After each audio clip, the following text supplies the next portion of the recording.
Splendide Gavele Ndongo, présidente de Elite Woman Club, promotrice du Mbongi de la femme africaine, est notre invitée aujourd'hui pour faire la restitution de ce qui a été la 5e édition du Mbongi de la femme africaine tenue du 29 au 31 juillet à Brazzaville, un événement qui a réuni plusieurs femmes venues de divers horizons.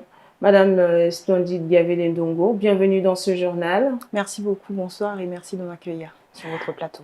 Alors, 3 jours durant, les femmes se sont retrouvées autour du Mbongi de la femme africaine. Combien on prépare à cet événement et puis pour quel objectif? Alors, pendant cette 5e édition, nous avons pu compter sur les 3 jours d'activité un peu plus de 800 participants, hommes et femmes, qui sont venus du Congo et puis de la RDC et d'ailleurs. Et c'était pour quel objectif déjà? Alors, l'objectif de cette 5e édition, comme chaque année, le Mbongi est né de la Journée internationale de la femme africaine, qui est célébrée chaque année le 31 juillet, que nous organisons depuis 2020, dans le but de pouvoir promouvoir la femme africaine, mettre en lumière la femme africaine dans son environnement, dans divers secteurs d'activité, mais aussi faire un état des lieux de la situation de la femme africaine de plusieurs années antérieures jusqu'à maintenant. Voir un peu quelle est la condition actuelle de la femme africaine, faire des propositions aux autorités pour permettre une inclusion plus active. Alors, dites-nous, quelle est la condition de la femme africaine aujourd'hui? La condition de la femme africaine aujourd'hui, il faut reconnaître que notre société évolue. Déjà, si vous connaissez bien un peu la coutume africaine, le mot Mbongi, c'est un espace qui est réservé qu'aux hommes. C'est un espace où les hommes viennent pour échanger sur des sujets bien précis qui touchent à une société. Appeler cet événement le Mbongi de la femme africaine, qui veut tout simplement en réalité dire assise, on aurait pu les appeler assises, mais c'était aussi pour nous une façon de montrer l'avancée ou sinon comment notre société avance aujourd'hui. Si hier la femme n'avait pas droit à la parole, ne pouvait pas se faire entendre, ne pouvait pas participer à certains échanges, être à certains endroits, mais aujourd'hui la société a évolué et on accorde de plus en plus de place à la femme. Après, derrière, c'est aussi à la femme d'aller créer des opportunités, d'aller les chercher, d'être capable de pouvoir s'approprier son environnement. Alors, donner la parole à la femme, c'est aussi l'appeler à oser. Dites-nous, quelles sont les thématiques qui ont été abordées au cours de cet événement? Alors déjà, le thème principal de cette 5e édition, c'était Femmes africaines, piliers du développement durable et catalyseurs d'innovation. Pendant ces 3 jours, donc il est important de mentionner que le 29 juillet, ça a été une journée qui a été dédiée à un hackathon 100% féminin, où plusieurs femmes se sont inscrites en ligne, plusieurs femmes porteuses de projets se sont inscrites en ligne dans le but de pouvoir être accompagnées pour la mise en place de leurs projets. Donc pendant la journée du 29, elles ont été en atelier collaboratif et créatif qui a permis justement de pouvoir voir un peu dans quelle étape elles étaient par rapport à leur projet. Les 30 et 31 juillet, donc, se sont tenues les assises où on a pu échanger sur plusieurs thématiques, notamment la place de la femme dans l'innovation. On parle d'un monde qui évolue, qui va à très grande vitesse. Donc, il faut qu'on soit capable, nous aussi, de pouvoir suivre le pas. On parle de la ZLECAf, donc on a parlé également de la ZLECAf parce que ça reste des opportunités qui s'ouvrent aussi pour les femmes. L'idée aussi, c'était de pouvoir en discuter, apporter les informations nécessaires aux femmes, qu'aujourd'hui, qu'elles commencent aussi à adapter ou à réadapter leurs activités par rapport à ces opportunités qui vont arriver.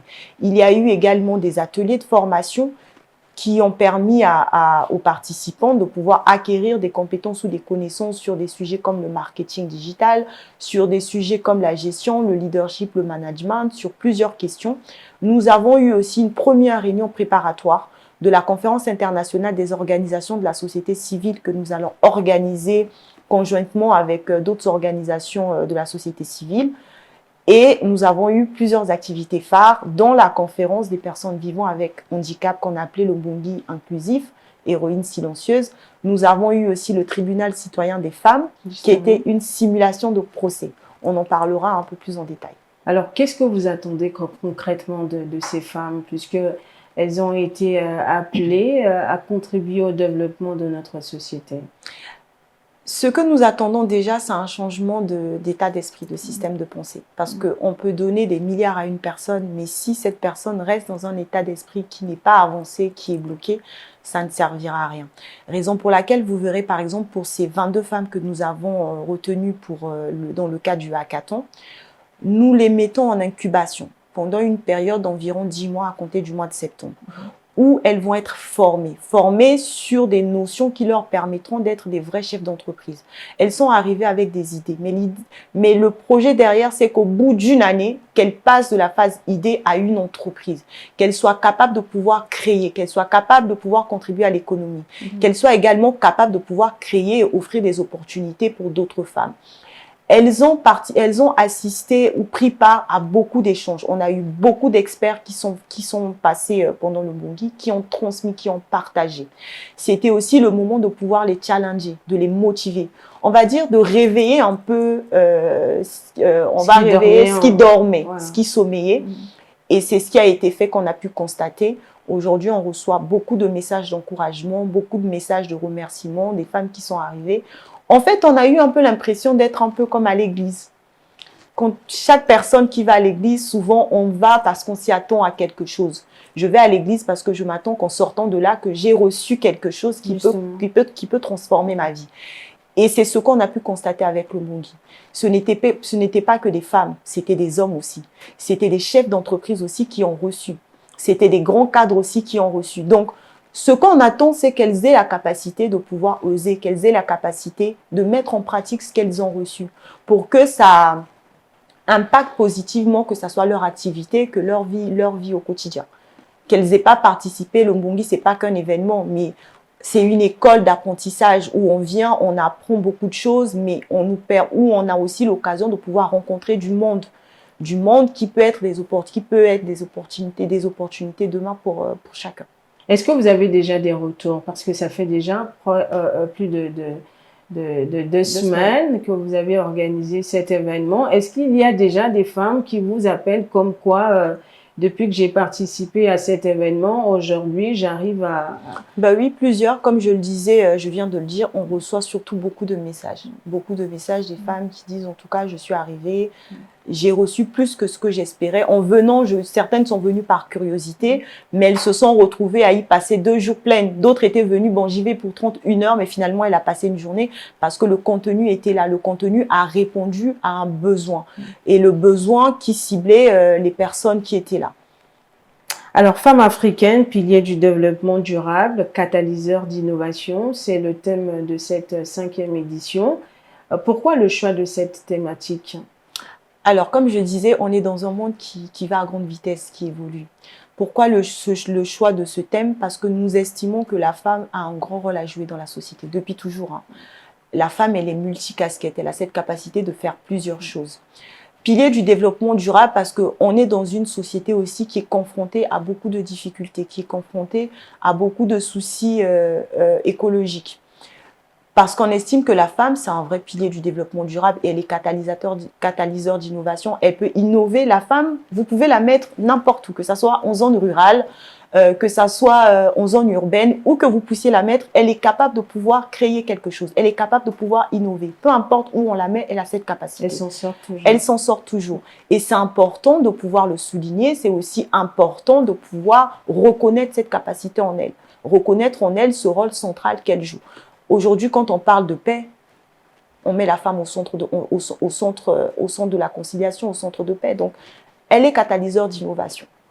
Alors, après 3 jours des travaux, est-ce qu'il y a eu des recommandations?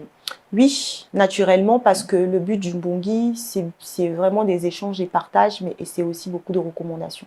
On fait un état des lieux de la situation ou sinon de la condition de la femme en général, pour que derrière, il y ait des recommandations qui permettent de mener des vrais plaidoyers. Comme je disais tout à l'heure, nous avons eu une journée qui était dédiée au Mbongi inclusif, Héroïne silencieuse, qui est la conférence des personnes vivant avec handicap. Nous avons tenu à organiser ce moment pour ce genre, parce que nous avons estimé que ça reste encore un genre dans notre société qui est mis de côté, qui n'est pas pris en compte, que ce soit dans les consultations, dans les prises de décision. Et cette conférence a permis réellement d'échanger. de comprendre aussi la situation dans laquelle vivent ces personnes.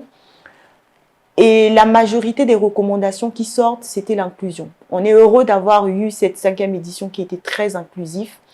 Et les recommandations, c'est vraiment l'inclusion de la femme, que ce soit dans les prises de décision, que ce soit dans les consultations et surtout celle des personnes vivant avec un handicap.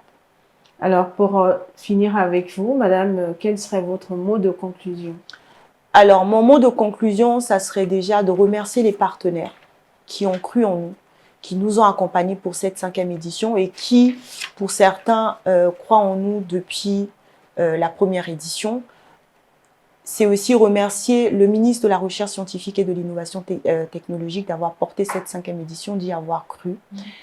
C'est aussi de dire aux femmes, on est au lendemain de la journée de la fête nationale. On a tous assisté aux mots qui ont été transmis. Et parmi ces mots, c'est le même qui revient toujours que nous adressons aux femmes, la résilience.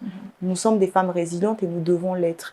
Nous devons aussi surtout ne pas rester sur les difficultés qui nous minent au quotidien, mais plutôt transformer ces difficultés ou ces défis en réelles opportunités. Parce que qu'on le veuille ou pas, la vie reste un combat perpétuel et c'est un combat qu'on doit mener bras le corps.